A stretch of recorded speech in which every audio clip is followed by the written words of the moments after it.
You are looking at Julian's pronunciation guide, where we look at how to pronounce better some of the most mispronounced words in the world, like this other curious word. But how do you say what you're looking for today?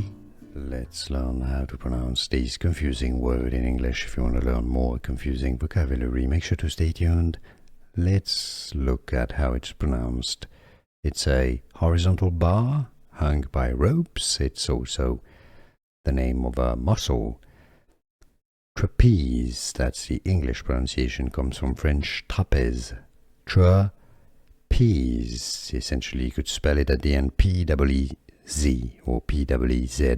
Trapeze. The stress goes on that P syllable. Trapeze. Here are more videos on how to pronounce more confusing words and names too many mispronounced. Like this video if you found it useful. I appreciate your support. I'll see you soon and thanks for watching.